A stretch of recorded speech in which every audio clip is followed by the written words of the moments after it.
Welcome back to my YouTube channel.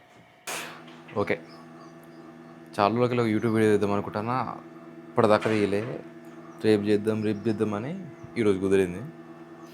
Okay, అసలు ఈ video ఏం చేయాలో కూడా తెలియదు, ఏం మాట్లాడాలో కూడా తెలియదు,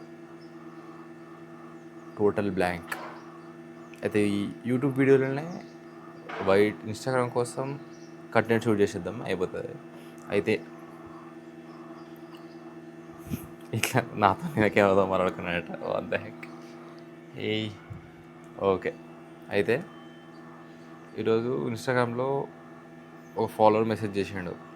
బ్రో, నేను చూసి నేను మాట్లాడడం నేర్చుకుందాం అనుకుంటానా, నాకే మాట్లాడరా అంటే నాగరికి నేర్చుకుంటాడు. నాకు రియల్ లైఫ్లోనే మాట్లాడడానికి రాదు. నేను మాట్లాడితే అసలు ఏం అర్థమవుతుంది, అసలు ఏం మాట్లాడుతున్నావు బ్రో, నువ్వు మాట్లాడి నాకు అర్థమవుతుంది అంటారు మస్తు మంది. ఓకే, అయితే ఈ వీడియో పర్పస్ ఏంటిది?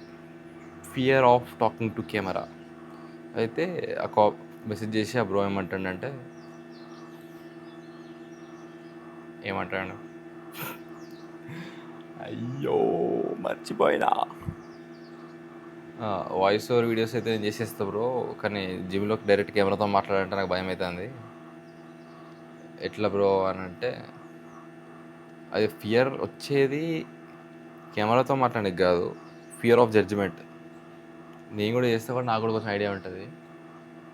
వేరోళ్ళు మనం మాట్లాడేది చూసి మనం ఏమైనా తప్పు మాట్లాడితే వాళ్ళు చూసి మనం జడ్జ్ చేస్తారేమో, ఎవరైనా మనం మాట్లాడే టాపిక్ మీద ఏమైనా మిస్టేక్స్ ఉంటాయేమో, వేరే మనం చూసి జడ్జ్ చేస్తారేమో అని చెప్పి భయపడతారు.